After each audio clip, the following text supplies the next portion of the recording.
Добро вечер во Бизнис 365. Анализата на осигурителниот пазар во земјава покажува дека македонците повеќе се грижат за своите автомобили, отколку за нивниот имот. Слабиот развој на овој бизнис, компаниите го лоцираат во недоволната информираност на населението за потребата од осигурување. Како да се развие свеста за осигурување? Дебатираме во вечерашнава емисија. Мои гости се Александра Наќева-Ружин, извршен директор на Eurolink осигурување, и Климе Поповски, прв човек на Агенцијата за супервизија на осигурувањето. Господине Поповски, каква е во моментов состојбата на осигурителниот пазар? Пазарот на осигурување во Република Македонија можеме да го оцениме како релативно мал, меѓутоа со доста позитивни трендови, посебно во последните 3 години. Имено, иако степенот на пенетрација е 1,44%, кој што го мери односот измеѓу бруто пласираната премија и бруто домашниот производ, е на релативно ниска основа, меѓутоа сепак се забележува пораст во последните 3 години. Просечно годишно пазарот расте во, кажеме, 2010 во однос на 2009 околу 5%, 2011 во однос на 2010 околу исто 5%, а 2012 бележи пораст од околу 3%.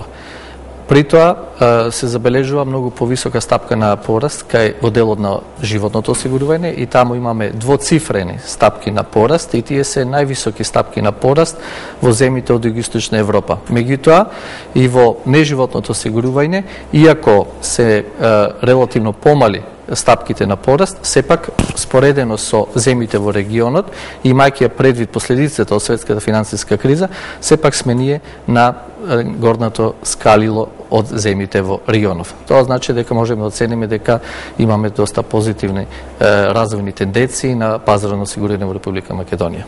Каква е свеста кај населението за потребата од осигурување? Па би рекла не на задоволително ниво. Сега секако е различно дали зборуваме за неживотното осигурување или за животното осигурување, како што напомена и председателот на Агенцијата за супервизија, кај животното осигурување бележиме двоцифрени броеви на пораст. Свеста се развива, иако е во зародиш, меѓутоа ако пред неколку години зборувавме за некои 2% учество на животното осигурување во вкупното пазарно портфолио, сега веќе тоа учество се наголемува на 7 и веќе се приближува до поминување на границата од 10%, што би било да речеме некоја критична граница за Македонија. Кај неживотното свеста е секако најповеќе можеби продуцирана или наметната од задолжителноста, па така согласно и учеството на класите на неживотно осигурување во вкупното пазарно портфолио, најповеќе се купува автоодговорното. Значи 51% од вкупното учество во неживотното осигурување влегува автоодговорноста, значи најзастапена класа во овој вид на осигурување. Понатаму застапеност има имотното осигурување, застапено исто така каско, незгодата, а многу драстично помалку застапени се осигурувањето на транспорт и осигурувањето на од одговорност, професионална и општа одговорност. Македонските менаџери генерално се уште малку внимание посветуваат на осигурувањето, најголем дел од нив најчесто се осигуруваат од најосновните ризици. Зошто е тоа така, истражуваше Александр Јанев. Пазарот на осигурување во земјава има огромен потенцијал за развој, но ќе расте бавно, главно поради слабото закрепнување на економијата и нискиот животен стандард на граѓаните. Освен тоа, најголем дел од осигурителите на домашниот пазар причините за слабиот развој на овој бизнис ги лоцираат и во недоволната информираност на населението за потребата од осигурување, иако секојдневно се повеќе се зголемува ризикот со кој се соочуваат граѓаните. Компаниите во текот на работењето исто така се содруваат со многу ризици од кои треба да се чуваат и поради тоа е нужно да бидат осигурани. Осигурувањето нема алтернатива.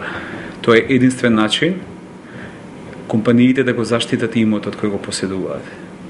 Освен што ќе го заштитат имотот од пожар, поплава, земјотрес, исто така може да го заштитат и своето работење од изгубена добивка.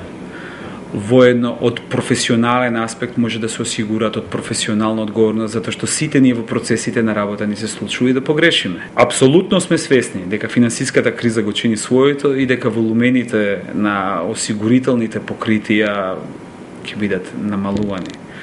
Но исто така луѓето треба да го сочуваат она што го имаат.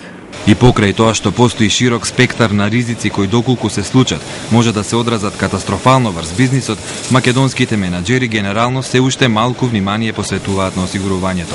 Најголем дел од нив најчесто се осигуруваат од најосновните ризици, како што се пожарот или кршење на машините. Сепак, со влезот на странските инвестиции во земјава кои со себе ја носат и културата за осигурување, свеста се повеќе се развива и кај домашните компании. Осигурувањето е единствен начин како вие да направите намалување на штетата доколку таа вас ви се случи, значи без разлика дали е тоа во процесот на производство или во било кој друг процес. Меѓутоа, во Македонија мислам дека е потребно да почнеме да размислуваме околу нови производи на осигурувањето и кога тоа го зборувам пред се мислам на следното. Значи во делот на енергетиката, па и во делот на индустријата, често пати штетата што ќе настане на машината или на постројката е една штета која што ќе биде санирана од осигурителната компанија, меѓутоа ние мораме да земеме во предвид дека таа постројка додека биде санирана нема да произведува.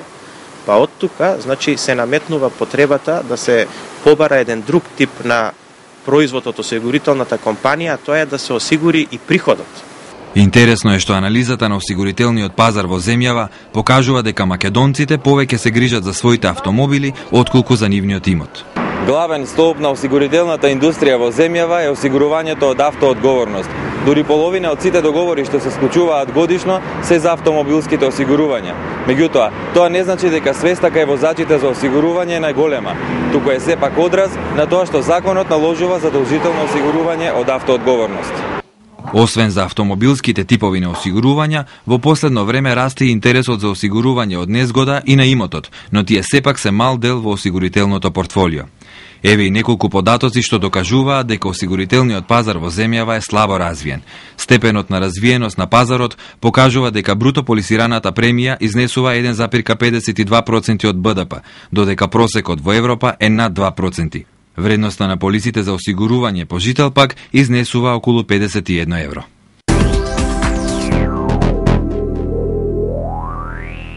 Ги слушнавме менаџерите. Господине Поповски, дали осигурувањето е луксус?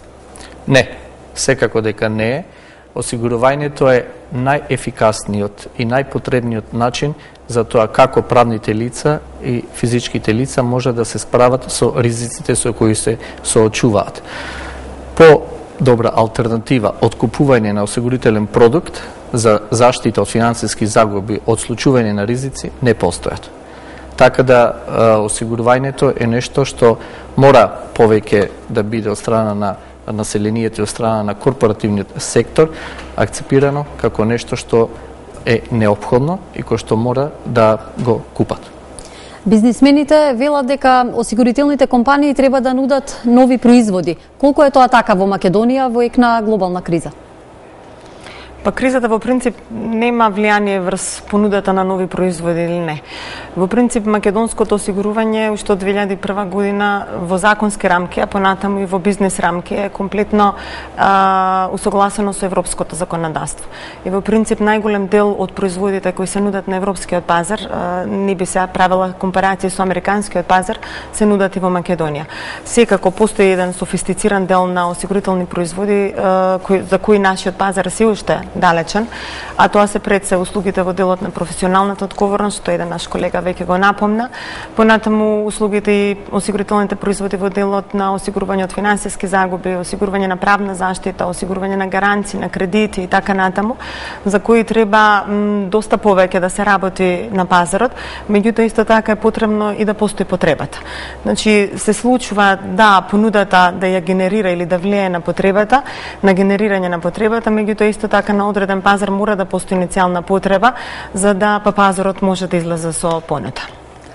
Во развиените земји животното осигурување го има речиси секој човек. Кај нас се уште малкумина имаат навика да одвојат пари за животна полиса. Дали овој тренд се должи на свеста и навиките на луѓето? Сонја Јованова Нумовска го има одговорот. Животното осигурување забележува двоцифрени стапки на раст во земјава веќе трета година поред. Според неофицијалните прелиминарни податоци, бруто полисираната премија од животни осигурувања минатата година се зголемила за 18% во споредба со 2011 година. На што се должи растот? Осигурителите велат дека иако се уште постои скептичност кај граѓаните, тие полека ги сваќаат бенефитите од полисата за животно осигурување, дека нуди двојна поволност, истовремено осигурување, но и заштеда.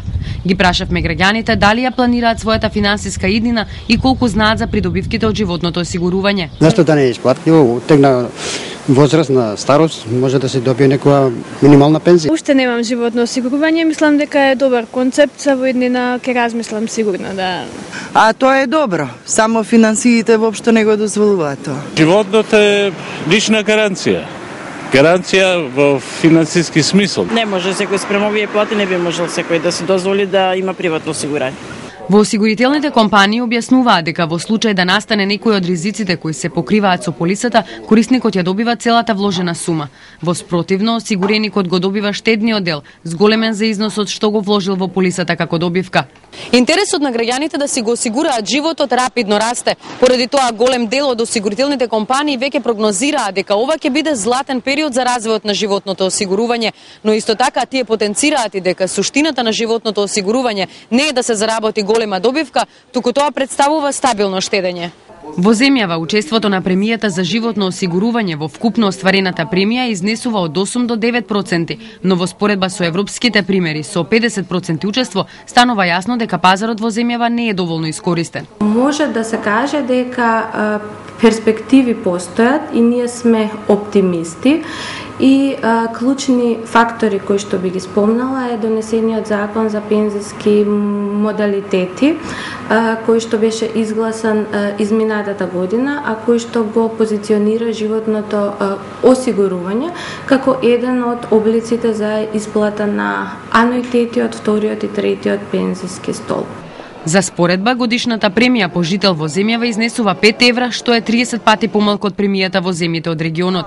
Осигурителите потенцираат дека регулатива и потенцијал за раст на животното осигурување постои, не достигаат даночни олеснувања, односно изедначување со третиот пензиски столб, каде што добивката е ослободена од персонален данок. Самиот пораст на конкуренцијата не мора да значи дека ќе ги даде сите очекувани резултати. Многу е битно да биде следен со стабилност на валутата, стабилен раст на бруто домашниот производ, задржување на стапката на вработеност. Проценките се дека во идниот период животните осигурувања ќе ја преземат водечката позиција во вкупната премија од осигурување. Го слушнавме прилогот зошто малкумина од граѓаните кај нас имаат навика да си го осигураат животот. Најпред да кажеме дека во Република Македонија има мала историска традиција во однос на купување на осигурителни продукти од животно осигурување. Имено, по самостојувањето на Република Македонија постоеше само една осигурителна компанија која продаваше животно осигурување, меѓутоа макроекономските услови и другите фактори кои што се потребни за развој на животно осигурување не беа на она ниво на развиеност кој што ќе возможат понуда на квалитетни животни продукти. 2006 година веќе имаме втора компанија која што се појави на пазарот, а претходно QB веќе се откажа од понуда на продукти за животно осигурување. 2007 година се јави втората компанија, а од 2010 година имаме уште плюс 2 нови компании. Значи вкупно 4 компании делуваат на сегментот на пазарот на животно осигурување. Тоа укажува дека претходно имаше многу мала понуда на осигурителни продукти и кога нема доволно понуда, тогаш и самите население, клиентите нема доволно да го осознаат потребата од купување на животни продукти, бидејќи нема тоа кој да го нуди. Со појавата на 4 нови компании, веќе имаме еден многу динамичен развој на пазарот на животно осигурување, така да споредено, како што кажа пред мало во земјите во регионот, ние сме единствена држава која што имаме двоцифрен пораст на животното осигурување. 2012 во однос на 2011 имаме 20% и ние сме лидер, и тоа лидер во рамките на Европа во однос на развој на животно осигурување. Секако постојат многу поволни фактори кои што делуваат на ваквиот позитивен развој, пред се тука би јас би потенцирал макроекономската стабилност, многу е важна стабилноста на домашната валута, потоа доволно расположливост на финансиски инструменти каде што треба да друштвата за осигурување да ги инвестираат за штедите од осигурениците, тоест од математичката резерва која што се формира од уплатените премии, така да ние сме оптимисти и мислиме дека пазарот за животно осигурување е пазар кој што има најголем потенцијал и стварно се развива и очекуваме да го достигне европскиот просек. Европскиот просек е да дојде на ниво негде од 60%. Кои се придобивките кои граѓаните на долг рок би ги добиле со животното осигурување, кој представува еден вид и заштеда? Па животното осигурување најповеќе го нудат како заштеда, како што и кажа вашите гости од прилогот, една стабилна и долгорочна заштеда. Меѓутоа јас би рекла дека придобивките на животното осигурување се во нешто сосема друго, а тоа е осигурувањето на ризикот од смрт, и тоа смрт од незгода, смрт од болест, исто така и ризикот од инвалидитет, траен инвалидитет. Така да по мене, се јас зборам од аспект на осигурителна компанија, од аспект на лице кое секојдневно се соочува со ризици и во корпоративниот дел и од делот на граѓанскиот сектор, најголема придобивка што ја имаме, што ја добиваме со полисата за животно осигурување е де факто осигурувањето од ризиците што ги напомнав. Штедењето е нешто што по мене доаѓа како гратис, иако е тоа прво кога го промовираат животното осигурување, што доколку не се случи било кој од овие ризици, на крајот на годините, на периодот за кој е склучено осигурувањето, се исплаќа де факто штедната компонента, односно штедниот дел. Тоа е во принцип неколкократно повисоко од износот кој е до тогаш уплатен и од причини што е зголемен за сите оние добивки реализирани на финансискиот пазар поради инвестирање на средствата што се дотекаш уплатени по полисата за животно осигурување. Така да придобивките се навистина различни во однос на тоа што го нуди третиот пензиски столб, секако во однос на тоа што го нуди вториот пензиски столб и без оглед на тоа што согласно закон една компанија во Македонија не може да работи животно и неживотно осигурување, следствено Юрлинк осигурување го покрива само неживотниот сегмент. Јас би го препорачала животното осигурување како одлична можност за покривање на најосновните ризици, заштита на семејството и секако вклучувајќи една штедна компонента која е многу значајна. На почетокот ја споменавте кризата, колку кризата влијаеше врз состојбата на осигурителниот пазар и каде е Македонија во споредба со регионот? Значи, јас веќе напоменав дека пазарно осигурување Република Македонија покажува добри перформанси во споредба со земјите од регионот, значи со земјите од Југоисточна Европа, и мислењето е дека финансиската криза немаше поголемо влијание врз развој на пазарот на осигурување. При тоа би сакал уште еден факт да го потенцирам, имено, иако бруто полисираната премија бележи пораст, ние ако погледнеме и бројот на продадените полиси, ќе видиме дека бројот на продадените полиси бележи уште поголем пораст од бруто полисираните приходи. Значи физичкиот обем на продадени полиси е многу поголем од остварениот приход. Сега, зошто приходот е помал? Бидејќи во услови на една доста жестока конкуренција, бидејќи во дело на животно осигурување постојат 11 компании, сигурно дека политиката со цени е нешто што представува дополнителен аргумент на друштвата за осигурување како да ги придобијат клиентите, и тие во услови на криза мало отидоа со едно, да кажеме, тренд на намалување на цените со цел нивните продукти да бидат и поприфатливи. Меѓутоа, сигурно дека компаниите се предпазливи, бидејќи намалувањето на цени значи и поголемо отварење према потенцијалните ризици, но друштвата за осигурување си имаат своји методологии, своји техники да знаат до каде може да одат со спуштање на цените. Какви цени нудат нашите осигурителни друштва? Прифатливи, секако прифатливи. И за корпоративниот и за граѓанскиот сектор. Каде сме во споредба со регионот? Па јас би рекла со оглед на нивото на животен стандард дека сме на сосема соодветно ниво. Особено кога се работи за индивидуалните линии за осигурување на физички лица во делот на автоодговорност или во делот на каско осигурување, дури сме далеко пониски од она што како цена се нуди во регионот. Без оглед што гледам дека во јавност има малку поинакво мислење и сметаат дека полисата за осигурување чини далеко поскапо од она што чини, доста слушавме компарации за Бугарија. Еве конкретно за каско осигурувањето, нешто што можеби вас нема да ви значи која сте надвор од професијата, под 2% стапка на премија е нешто што е незамисливо во регионот. Кај нас во Македонија веќе е преполовена таа стапка и тоа е одамна. Така да би рекла за индивидуалните линии секако дека производите се со цена на ниво што е прифатливо за граѓаните и на споредливо со компарирано со регионот се навистина на соодветно ниво.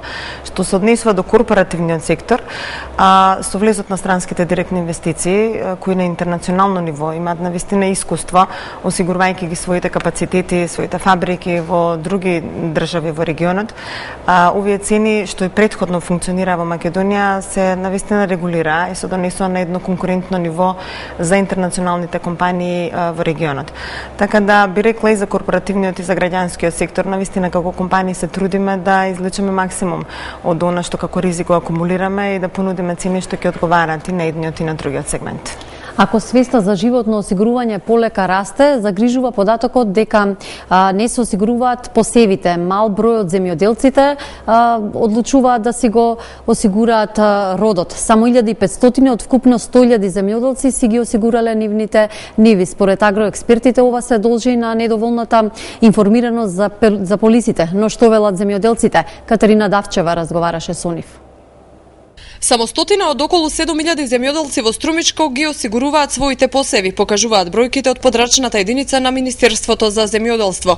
Производителите велат дека немаат пари за да си го заштитат родот од елементарни непогоди. Откупната цена им ги поматува сметките. Проблемот е нема пари. А тоа е много добро. Што го предлага владата? Не. Не осигурувам с тоа што не сме мотни, нема пари. Треба капитал да имаш па да осигуриш. Нивите, нема пари за осигурување. Ние сме катастрофа, ние сме уната. Жива загуба сме. Треба да имаш пари за да осигуриш. За да осигуриш, как може? А ние робота даваме на 3 динара, на шо да осигураме? Само една од 5 осигурителни компании кои ги контактира МТВ даваат полиси за земјоделците. Тие велат дека производителите мора да се едуцираат за да ги прифатат бенефитите од осигурувањето. Но секако една од главните причини за недоволната застапеност на овој вид на осигурување се должи на недоволната информираност на индивидуалните земјоделци за бенефитите кои ги нуди осигурувањето, како и можностите кои ги нуди програмата за субвенционирање на премијата во земјоделското осигурување. Владата неодамна двојно ги зголеми парите за субвенционирање на осигурувањето на земјоделските посеви. Годинава сумата изнесува 35 милиони денари за разлика од лани исплатените 17. Паралелно се зголемува и бројот на полиси за аграрот. Во 2008 имало 300, а во 2012 година 1200. Од 1 април почнува осигурувањето на нивите. Регистрираните земјоделци може преку програмата за субвенционирање да осигураат максимално 10 хектари лозови и овошни насади, 2 градинарски култури и тутун, 20 житни култури и до 100 пчелни семејства. За да се развие свеста кај земјоделците, да си ги осигураат нивните посеви, осигурителни брокери на терен од 1 април ќе им нудат директно полиси. Дали ова ќе смени сликата? Видите, постои неколку фактори во однос на причината зошто малку е застапено земјоделското осигурување. Значи не е само на страна на поборувачката, него и на страна на понудата. Ние од вкупно 11 друштва за осигурување кои што имаат право да понудат продукти за земјоделско осигурување, само 4 компании се активни. Значи имаме проблем и на страната на понудата. Во однос на страната на поборувачката, нормално дека земјоделците нема доволно изградено ниво на осигурителна култура за да ги запознаат бенефитите од предноста на купување на осигурителни продукти, а од друга страна не се сложувам дека тоа е значајна трошковна компонента во однос на нивните трошоци за производство, бидејќи цените кои што сега ги имаме моментов од некои друштва за осигурување укажуваат дека тие се и доста прифатливи и при тоа треба да се знае дека 60% од цената е субвенционирана од страна на владата на Република Македонија, тоа значи дека 40% само треба да платат земјоделците. Иначе во последните години направени се неколку напори за тоа како да се промовира земјоделското осигурување. Ние, например, како Агенција за супервизија на осигурување, без разлика што имаме мисија да водиме сметка за тоа да водиме сметка за стабилноста на осигурителниот пазар, секако сме и во функција на ширење на таа осигурителна култура. Ние имаме изработено доста информативни материјали, брошури, флаери, со кои што ги запознаваме земјоделците за бенефитите од купување на земјоделско осигурување. Исто така имаме остварено во текот на минатата година и исто и оваа година непосредни контакти со земјоделците и ги запознаваме за предностите од земјоделското осигурување. А исто така би сакал да ја истакнам улогата на еден регионален проект кој што владата ја поддржа заедно со владите во Србија и во Албанија со финансиска поддршка од Светска банка, а тоа е формирање на реосигурителна компанија со седиште во Швајцарија, која што ќе биде во функција на давање на една логистика на домашните компании во однос на промовирање на нови продукти за земјоделско осигурување на пазарно осигурување. И секако сите овие активности се надеваме дека во иднина ќе придонесат кон поголем развој на земјоделското осигурување. Колку компаниите се заинтересирани за продавање на полиси за земјоделците? Има ли интерес кај осигурителните друштва? Компаниите сметам дека ќе бидат доста заинтересирани со заживување на проектот што господин Поповски го спомна.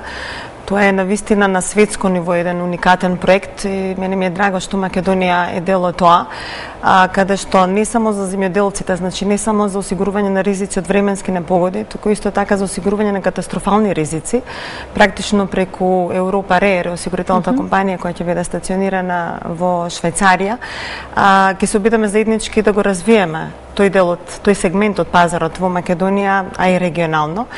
И практично им се нуди по највисок квалитет и по многу прифатливи цени, не само на земјоделците, на домаќинствата, на малите и средните предпријатија, на државата и државните органи да ги осигуруваат своите имоти од овие типови на ризици.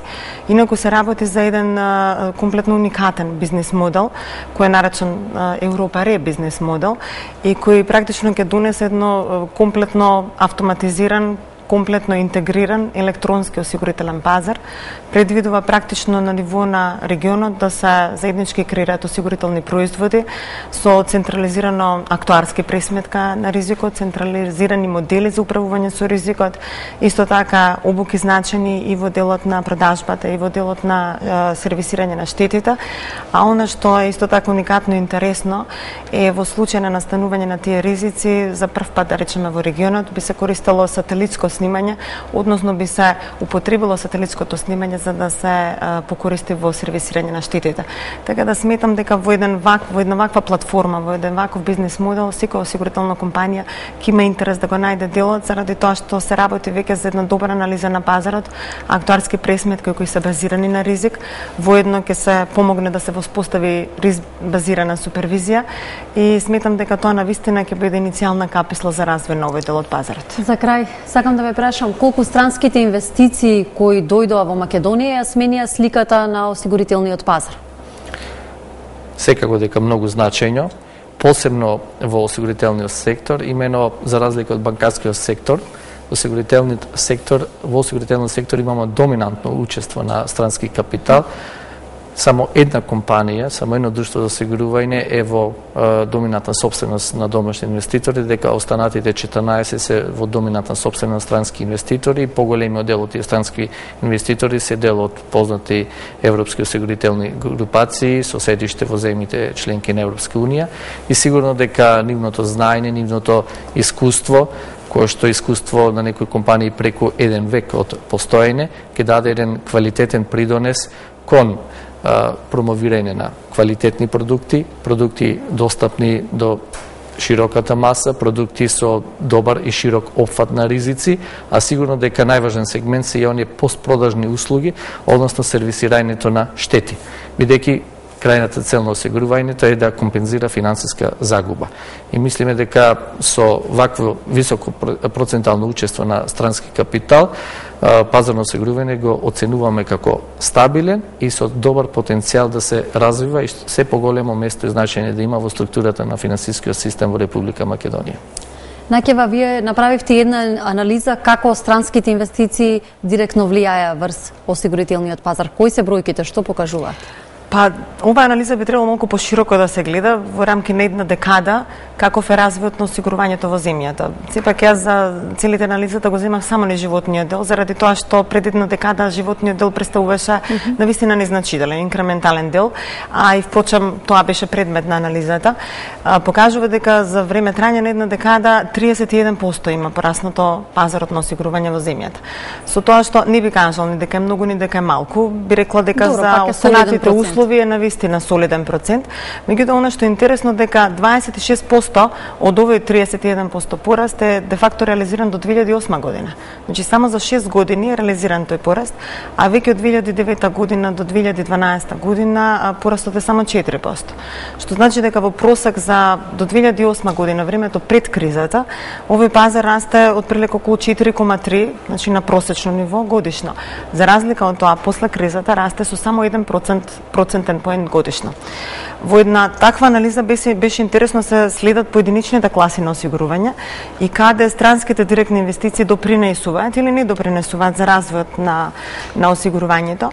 Се покажа дека во периодот кога немаше значителен влез на странски директни инвестиции, тоа е токму во периодот на раст на осигурителниот сектор до 2008 година, токму имотните осигурувања, осигурувањата на транспорт и осигурувањата на одговорност или опаѓаат, и тоа драматично опаѓаат, или растат со многу поспора брзина. За разлика од тоа, од 2008 година кризата делуваше на индивидуалните осигурувања, ги зафати осигурувањето од автоодговорност, осигурувањето каско, осигурувањето од незгода. Меѓутоа, спротивно на тие тенденции и движења, во овие неколку класи на осигурување се покажа драматичен раст. Понатаму тие анализи кои се спроведоа се покажа дека токму тој раст се должи на учеството на странските директни инвестиции.